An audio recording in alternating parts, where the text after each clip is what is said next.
One, start! Shalom, jumpa lagi dengan Ibu Vidya. Kali ini kita hadir di channel baru kita, khusus untuk anak noni Spenwa, Persekutuan Ekumene Spenwa, Light of Eternity. Di sini kita bisa berbagi renungan firman Tuhan bersama Ibu, juga teman-teman kalian yang lain. Kita belajar untuk memuji dan menyembah Tuhan, bersaksi, presentasi karya-karya kalian, dan belajar berbagi kasih dengan sesama. Nah, pada video kali ini kita akan menyaksikan satu kesaksian dari Sofia, kakak alumni kalian, alumni dari Spenwa juga, bersama teman-teman yang lain. Saksikan penuh dengan hikmat dan puji-pujian yang dibawakan oleh Saudari Clarissa. Terus melayani selama kita masih muda, selagi kalian masih kuat, layani Tuhan. Jangan anggap dirimu lemah atau masih anak-anak. Tuhan cinta anak-anak dan layani Tuhan mulai dari sekarang. Shalom, Tuhan memberkati.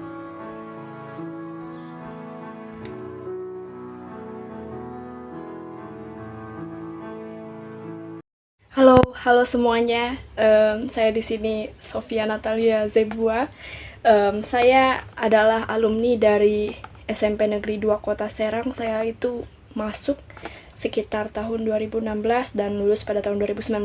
Sekarang ini saya siswi SMA kelas 11 jurusan IPA di SMA Mardiwana Kota Serang. So ini kesempatan yang luar biasa bisa ketemu lagi sama teman-teman dari SMP Negeri 2. Karena dulu kita selalu, kalau sebelum masuk kelas kita selalu ada renungan. Dan itu adalah hal yang paling berkesan bagi saya waktu saya masih ada di SMP Negeri 2, dan hari ini bisa kembali lagi rasanya suatu kehormatan dan suatu hal yang sangat gak bisa dilupakan mungkin bagi saya. Salam kenal ya buat teman-teman sekalian yang mungkin juga masih baru. Buat teman-teman kelas 7, halo, selamat datang di SMP Negeri 2 Kota Serang. Dan teman-teman mungkin sudah beberapa bulan ya di SMP Negeri 2 dan sudah tahu kalau misalnya di SMP Negeri 2 itu ada renungan dan juga ada pelajaran agama. Dan dimana di situ kita selalu sharing firman dan ada teman-teman di situ dikasih kesempatan untuk bisa sharing firman. Dan hari ini saya akan sharing firman, tapi sebelumnya kita akan berdoa terlebih dahulu ya teman-teman. Mari kita berdoa. Bapa, terima kasih Bapa untuk hari ini, untuk kesempatan yang Kau berikan bagi kami berkumpul di masing-masing rumah kami. Walaupun kami hanya terbatas melalui media online, tapi kami percaya Bapa bahwa kuasa-Mu, kuasa yang sama bekerja hari ini juga. Kami percaya bahwa Engkau adalah Allah yang tidak dibatasi ruang dan waktu Bapa. Tapi aku berdoa Bapa, biar Roh-Mu hari ini bekerja Bapa, memberikan kami hikmat, memberikan kami pengertian untuk mengerti setiap firman yang dibagikan. Biar juga melalui firman ini Bapa, ada banyak pewahyuan dan pengertian dan metanoia Bapa, untuk kami dapat mengenal Engkau lebih lagi dan mengenal kuasa yang Kau taruh di dalam kami. Kuasa yang melebihi segala kuasa dari dunia ini yang dapat disebut namanya. Dan kami juga dapat mengenal kasih-Mu yang melampaui segala sesuatu. Kami mau belajar untuk mengenal Engkau Bapa, melalui kami dapat mengerti firman hari ini. Terima kasih Bapa, dalam nama Yesus, amin. Teman-teman, langsung aja ya. Tanpa basa-basi. Tadi teman-teman udah tahu nama saya Sofia. Mungkin sebelum saya pengen masuk, saya bakal kasih kesaksian dulu bagaimana sebelum saya kenal Yesus dan sekarang waktu saya sudah kenal Yesus. Ceritanya adalah waktu saya masuk ke SMP Negeri 2, tahun 2016, itu saya masih belum mengenal Yesus. Maksudnya bagaimana sih Kak? Jadi begini. Jadi dulu kakak itu waktu di SMP 2, kakak itu masih belum mengenal Yesus. Singkatnya sih, kalau kakak pergi ke gereja ya kakak pergi-pergi aja gitu, kayak formalitas, karena memang keluarga kakak Kristen dan memang setiap minggu datang ke gereja.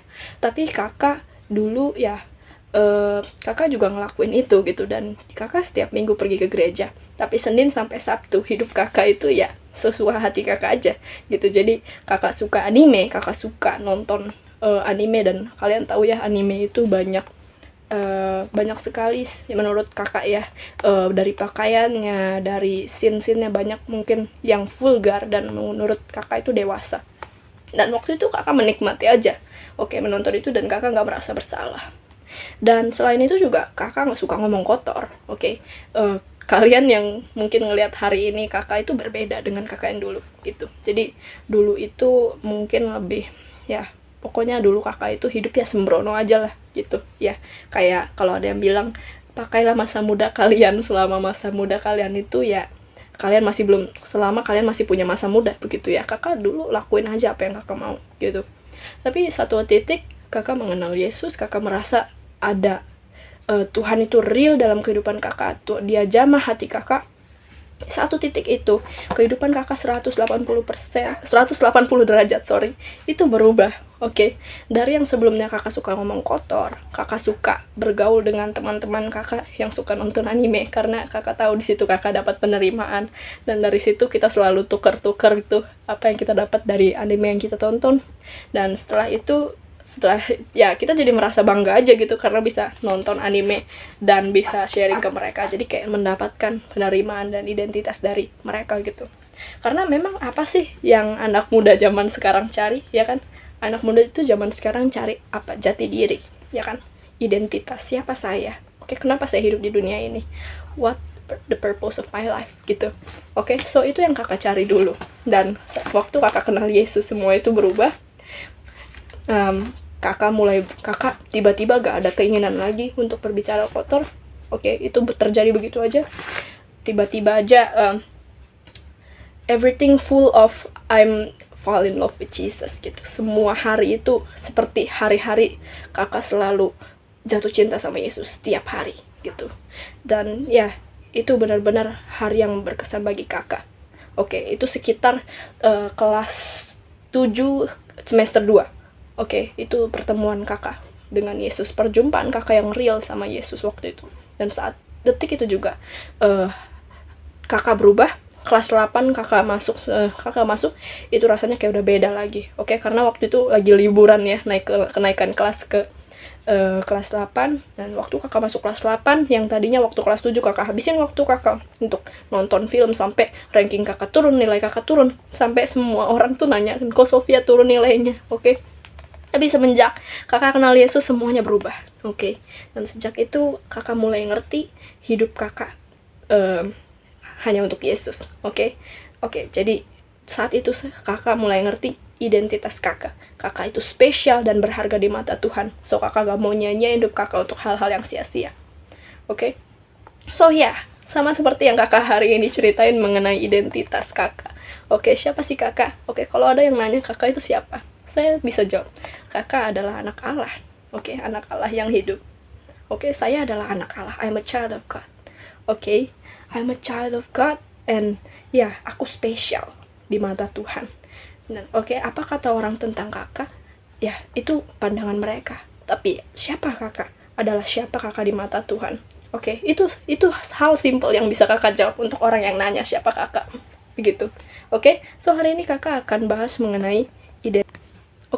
Kalau kita bicara mengenai identitas, tadi di awal kakak udah bilang, anak muda itu selalu cari jati diri. Identitas siapa saya. Nah, kalau kita lihat sih di luar sana ya, banyak banget anak muda yang menyanyiakan hidupnya, sama kayak kakak tadi. Kakak dulu suka menyanyiakan hidup kakak untuk hal-hal yang sebenarnya nggak perlu. Dan sebenarnya itu bukan identitas kakak. Kakak cuma cari penerimaan dan identitas itu aja begitu. Sebenarnya itu bukan, kakak tahu itu bukan gitu. Karena kalau kita lihat orang di luar sana, apakah mereka punya keinginan untuk merokok? Apakah mereka sebenarnya punya keinginan untuk melakukan balapan liar? Atau ngomong kasar gitu? Atau sebenarnya mereka nggak punya keinginan untuk ngelakuin itu, obat-obatan dan sebagainya. Apa yang terjadi? Kenapa mereka melakukan itu? Jawabannya adalah karena mereka cuma butuh penerimaan. Mereka cuma butuh tempat di mana mereka diterima dan di situ mereka diakui. Dan diakui keberadaannya begitu. Oke, tapi itu kondisi yang pertama. Tapi kondisi yang sebenarnya apa yang terjadi dalam hati mereka. Oke, seperti kakak tadi bilang, kakak sebelumnya belum mengenal Yesus secara real. Oke, begitu juga anak-anak muda. Oke, anak-anak muda yang menyanyiakan hidup mereka di luar sana. Apa yang terjadi dengan mereka? Mereka tidak tahu kalau sebenarnya Tuhan itu nyata, Tuhan itu real, dan Tuhan itu ada. Dan mereka belum pernah ngerasain itu. Sama kayak kakak, waktu kakak ngerasa kalau Tuhan itu real di dalam hidup kakak, rasanya itu kayak kakak tuh hidup, itu semuanya kayak gak mau aja ngelakuin dosa itu lagi, karena kakak tahu Tuhan itu real, Tuhan itu ada, dan kakak gak mau nyanyiin hidup kakak begitu. So yang pertama, mereka gak tahu kalau Tuhan itu real di dalam hidup mereka. Dan yang kedua, mereka gak tahu kalau misalnya mereka itu punya identitas yang luar biasa di dalam Tuhan. Wow, ya, anak-anak muda itu cuman butuh satu aja untuk bisa membuat mereka mengerti gitu, kalau misalnya hidup mereka itu berharga di mata Tuhan. Apa? Identitas. Itu yang selama itu kakak cari. Identity.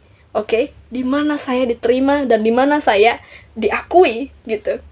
Dan itu adalah di tempat di mana teman-teman saya menerima saya. Tapi waktu saya tahu ada yang lebih besar daripada itu, Allah menerima saya, Dia memeluk saya, Dia mengatakan, Sofia, kamulah anakku yang kukasihi, kepadamulah aku berkenan. Semenjak itu semua tidak sama lagi teman-teman. Semua tidak sama lagi. Semenjak itu kakak tahu hidup kakak itu spesial. Dan kakak berhenti ngelakuin apa yang dulu. Kita buka deh ya ayatnya. Anak-anak muda itu saking luar biasanya dikatakan di dalam firman itu seperti apa sih? Ayo kita buka di Mazmur ya. Di Mazmur, kita buka di Mazmur 127 ayat 4. Kita buka di Mazmur 127 ayat 4. Di situ dikatakan, siapin Alkitab dan catatan kalian ya teman-teman. Mari kita buka Mazmur 127 ayat 4.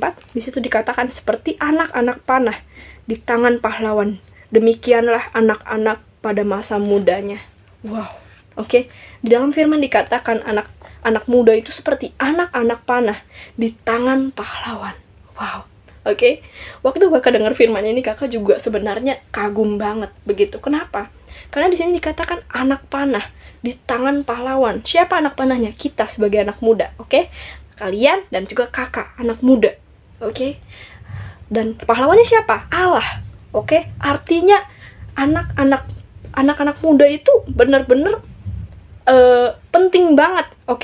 Contohnya begini, kalau misalnya kita bisa berimajinasi lah ya, kita sebagai anak panah dan Tuhan sebagai pahlawannya, artinya apa?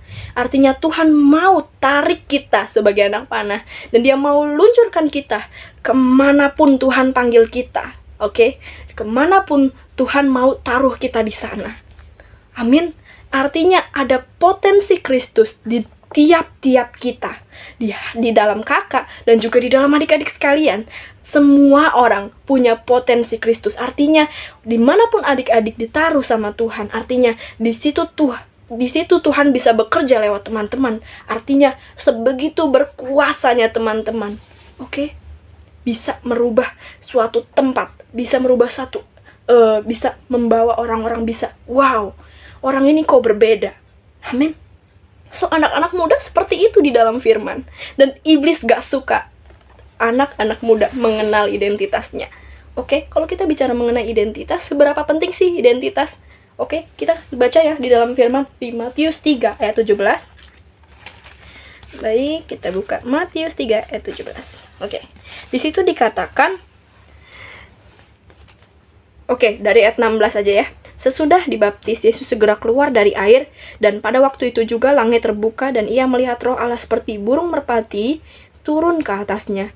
Lalu terdengarlah suara dari surga yang mengatakan, inilah anakku yang kukasihi, kepadanya lah aku berkenan. Wow. Amin. Yesus dari Allah sendiri, Bapa di surga bilang, Yesus, kamu anakku yang kukasihi. Kalau kita lihat di dalam ayat ini, Yesus sama sekali belum melakukan pekerjaan. Dia belum melakukan mujizat sama sekali. Amin. Tapi Allah bilang, walaupun Yesus belum melakukan apa-apa, Allah bilang, kamulah anakku yang kukasihi. dan kepadamu lah aku berkenan.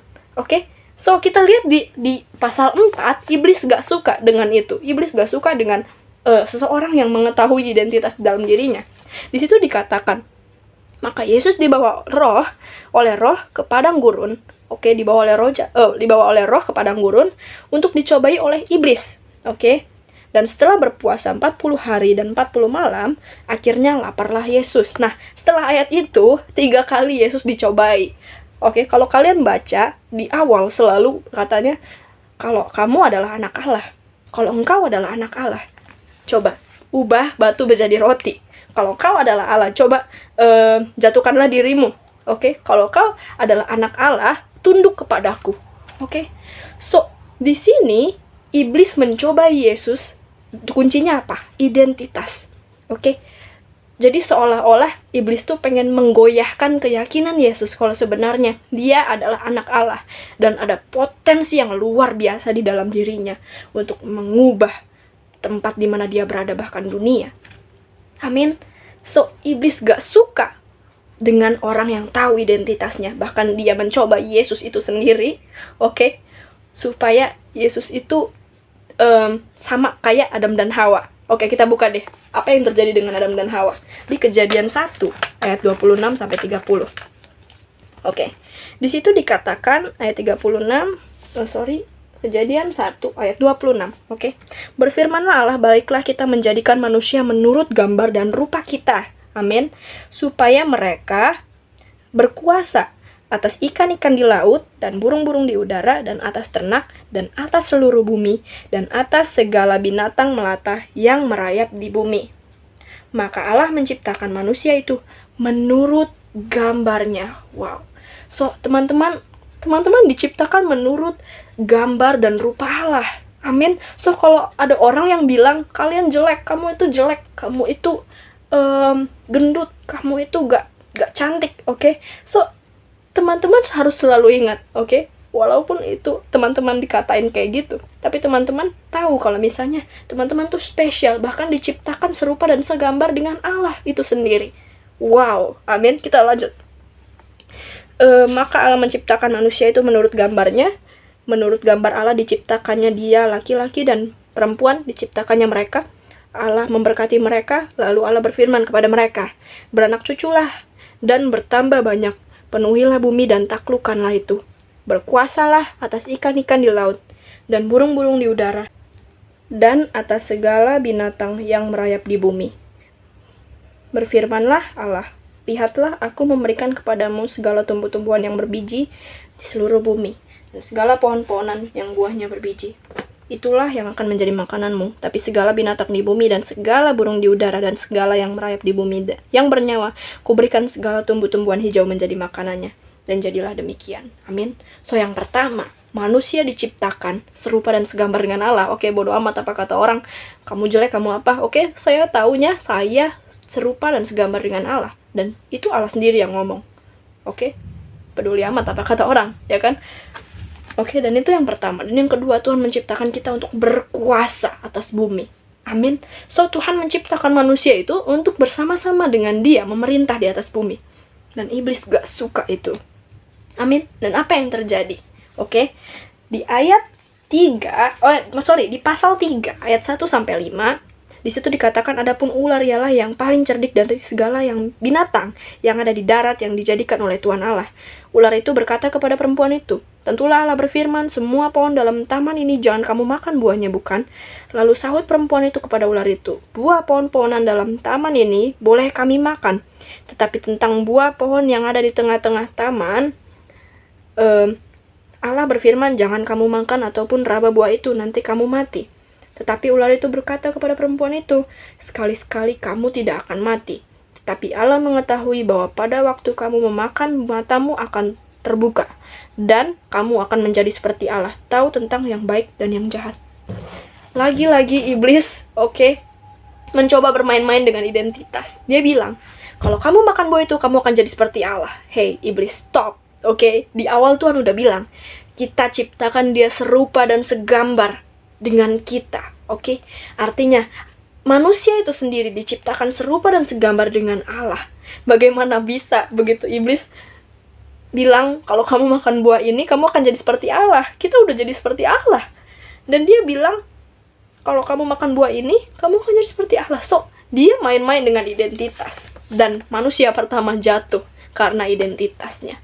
Karena dia nggak tahu kalau sebenarnya mereka itu sama seperti Allah. Identitas mereka adalah manusia yang diciptakan seperti Allah untuk berkuasa bahkan di atas bumi. Amin. So, kalau misalnya kita lihat di sini, iblis paling gak suka anak-anak muda mengerti siapa mereka di dalam Tuhan. Amin. Tuhan sudah taruh di dalam diri kita masing-masing identitas. Kita diciptakan unik, teman-teman. Amin. So, teman-teman, identitas itu artinya adalah kalian diciptakan. Apa yang membuat Sofia menjadi Sofia? Apa yang membuat A menjadi A atau Cecep menjadi Cecep? Oke, gak ada yang namanya Cecep kan di sini. Amin. Itu yang namanya identitas. Artinya kita semua diciptakan unik, signifikan, dan sudah diberikan panggilan masing-masing. Oke, kita semua sudah diberikan panggilan masing-masing sesuai dengan apa yang sudah Dia persiapkan untuk kita. Amin. Bahkan dikatakan di dalam Mazmur 139, mari teman-teman kita buka Mazmur 139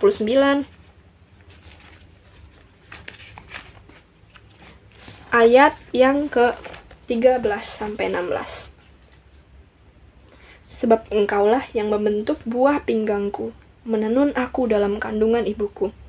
Aku bersyukur kepadamu oleh karena kejadianku dahsyat dan ajaib. Ajaib apa yang kau buat, dan jiwaku benar-benar menyadarinya. Tulang-tulangku tidak terlindung bagimu ketika aku dijadikan di tempat yang tersembunyi. Dan aku direkam di bagian-bagian bumi yang paling bawah. Matamu melihat selagi aku bakal anak, dan di dalam kitabmu semuanya tertulis hari-hari yang akan dibentuk sebelum ada satupun daripadanya. Wow. Amin. Bahkan Allah sudah memberikan teman-teman semua panggilan untuk teman-teman masing-masing. Oke, untuk teman-teman masing-masing, arah untuk Dia meluncurkan teman-teman sebagai anak panahnya masing-masing. Bahkan sebelum teman-teman dilahirkan, sebelum teman-teman ada di dunia ini, waktu teman-teman masih di dalam kandungan ibu, oke, masih berbentuk zigot, oke, Tuhan sudah memberikan hari-hari untuk teman-teman jalani di bumi ini. Oke, wow, amin. Jadi teman-teman, here, oke, listen, oke. Teman-teman itu spesial. Bahkan Tuhan udah kasih panggilan di dalam diri teman-teman masing-masing.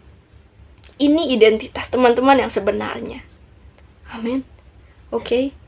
Jadi, kita buka lagi deh ya, ayat 1 lagi. Di 1 Timotius 1 ayat 9.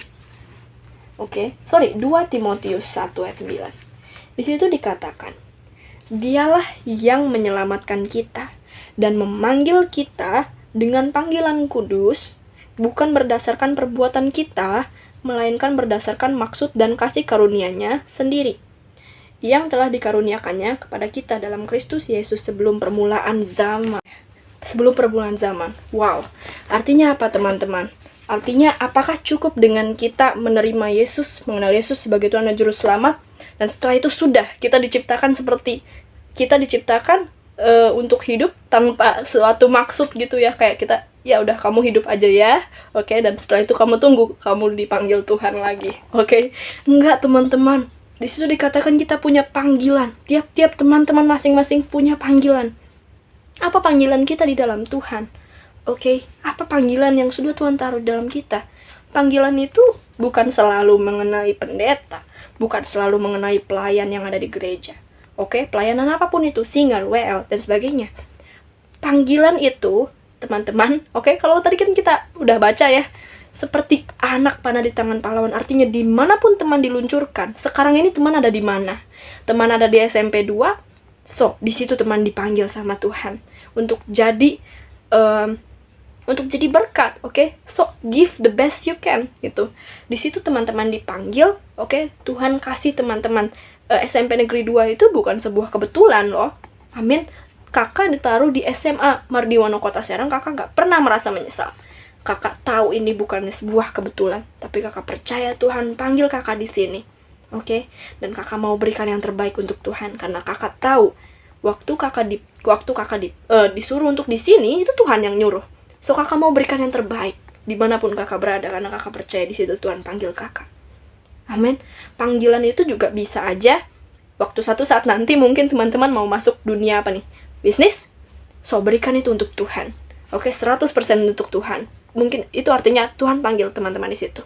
Panggilan itu juga bisa mungkin teman-teman jadi artis, oke, entertainment, atau di dunia pendidikan mau jadi guru, atau di dunia politik, ekonomi, dimanapun teman-teman satu saat nanti ditaruh di situ, artinya Tuhan panggil teman-teman di situ. Amin. Dan berikan yang terbaik untuk Tuhan. Karena lakukanlah seperti teman-teman melakukan untuk Tuhan. Amin. Dan di situ teman-teman jadi terang dan garam. Amin. So kalau misalnya teman-teman sekarang merasa, kalau misalnya masih ada yang merasa saya ini hidup untuk apa? Teman-teman hidup untuk Tuhan. Begitu aja sih simpelnya. Amin. Berikan hidup teman-teman untuk Tuhan. Karena teman-teman sekarang sudah tahu di dalam diri teman-teman ada potensi Kristus. Oke.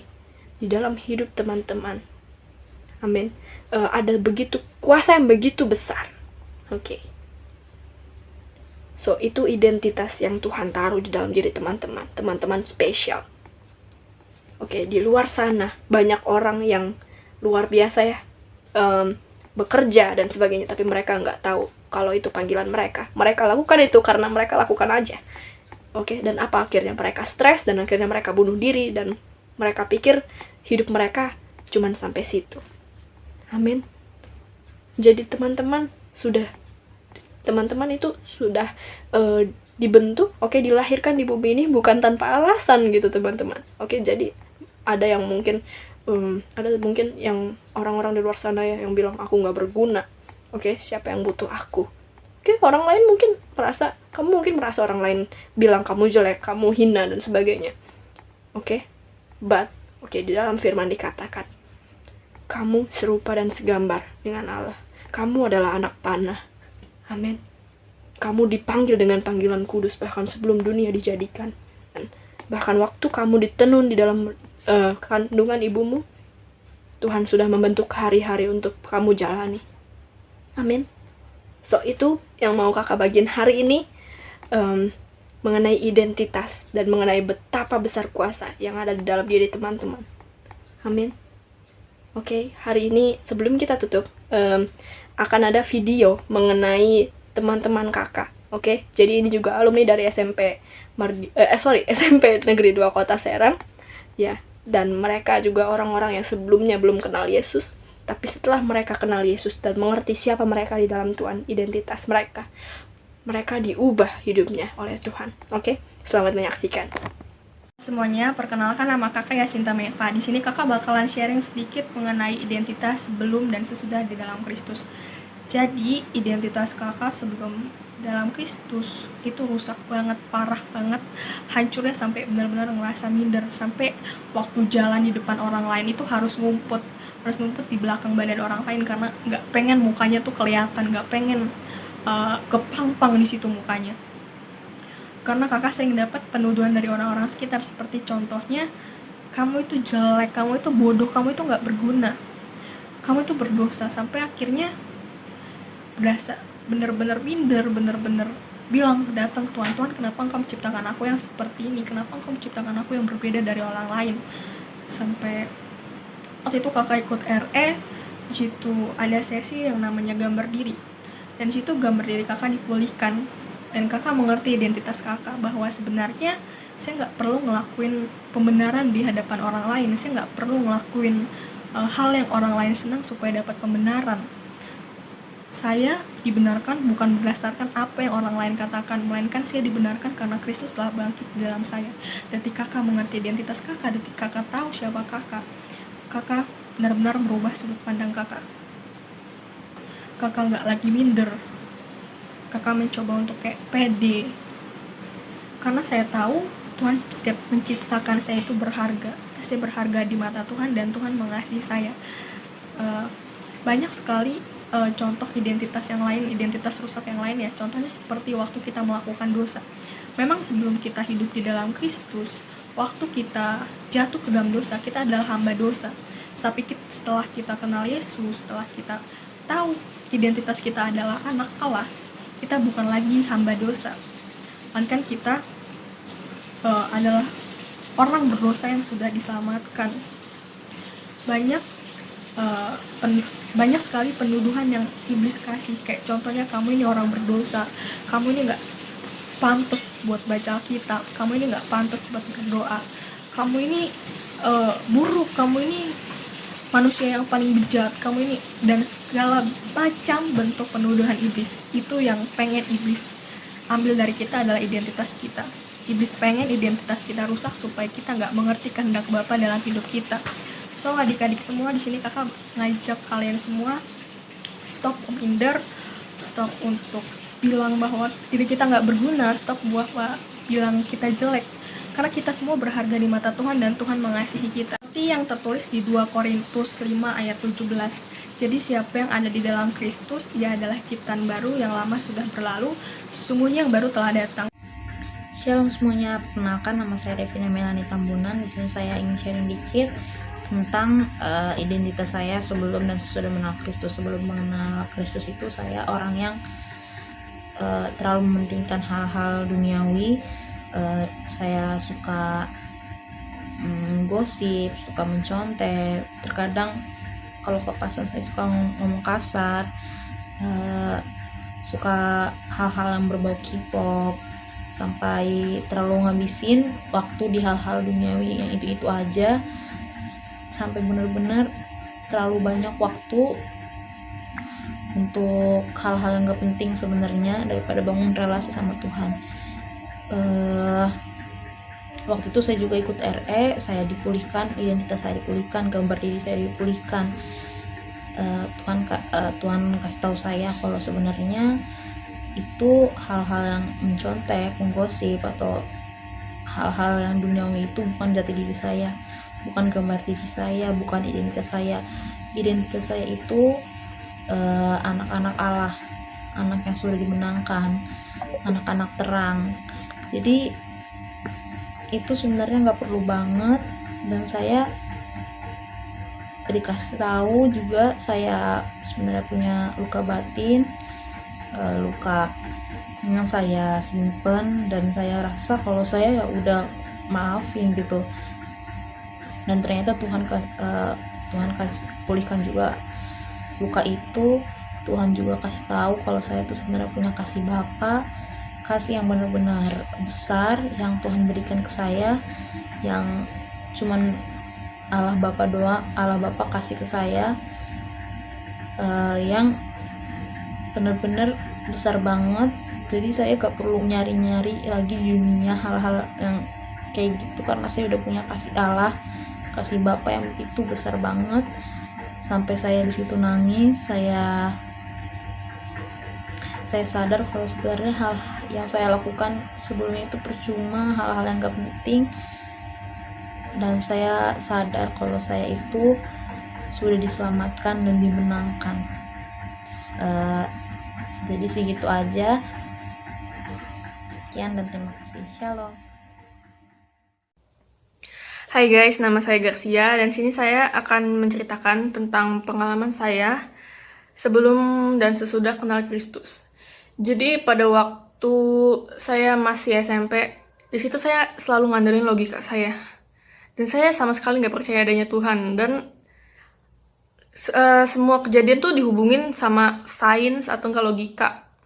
Jadi itu saya tuh pure bener-bener kayak nggak percaya Tuhan, dan selalu ngejokes tentang Tuhan yang sebenarnya kita nggak boleh kan ngelakuin itu.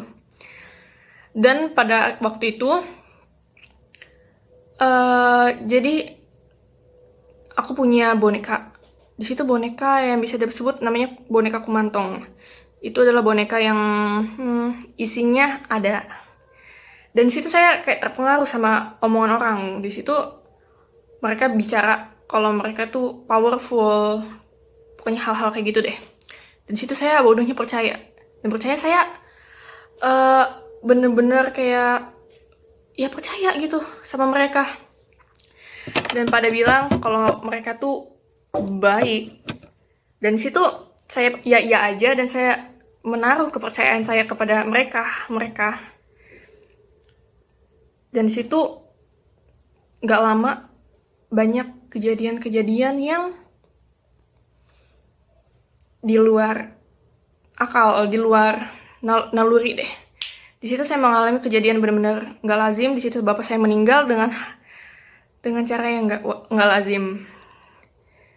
Dan di situ saya cerita ke teman saya Meva, alumni SPMUA juga.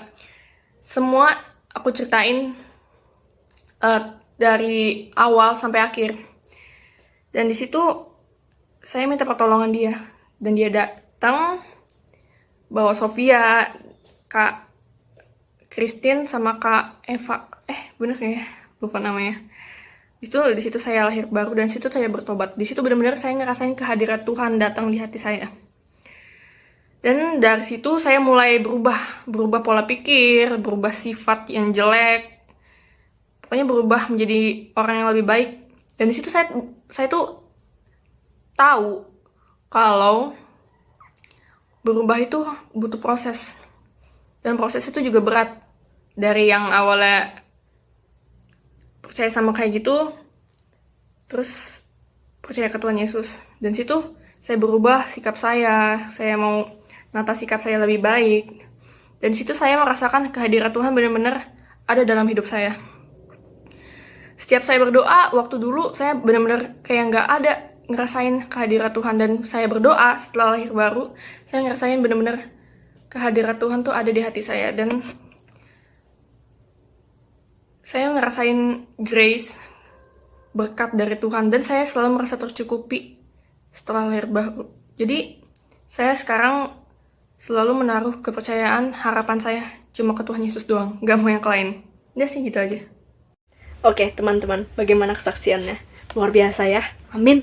So, sekarang teman-teman sudah tahu siapa teman-teman di dalam Tuhan. So, sekarang sebelum kita tutup, mari kita berdoa. Bapa, terima kasih untuk hari ini Kau memberikan kami pengertian siapa kami di dalam Engkau. Aku mengucap syukur Bapa untuk teman-teman di rumah yang sudah mendengarkan firman hari ini. Aku urapi mereka Bapa, aku berkati mereka Bapa. Dimanapun mereka berada, dimanapun mereka Engkau panggil Bapa. Disitulah mereka membawa potensi Kristus. Disitulah orang-orang melihat Engkau melalui mereka, diri mereka, dimanapun mereka berada. So hari ini tidak ada lagi yang namanya kami menyia-nyiakan hidup kami Bapa. Kami datang kepadamu dengan penuh kesadaran. Kami menyerahkan hidup kami untuk panggilan yang sudah Engkau taruh di dalam kami. Terima kasih Bapa untuk hari ini. Dalam nama Yesus. Amin. Oke, thank you teman-teman yang sudah menyaksikan dan menyempatkan waktu untuk bisa menonton ini. Thank you so much. Bye. Kali ini saya akan menyanyikan lagu Walau Seribu Rebah by Natasha Nikita. Yaudah kita langsung nyanyi bareng yuk.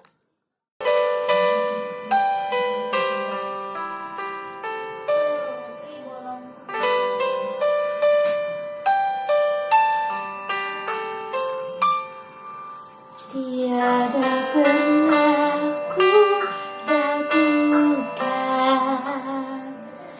kasih setiamu ya Tuhan, setiap waktu dalam hidupku tak pernah kau tinggalkan.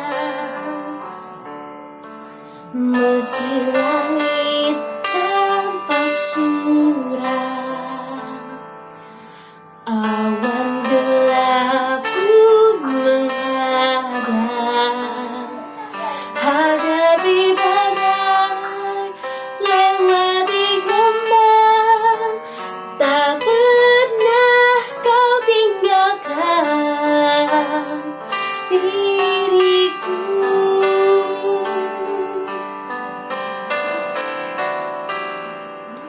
Walau seribu rebah di sisiku, kau tetaplah Allah penolongku.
hadapi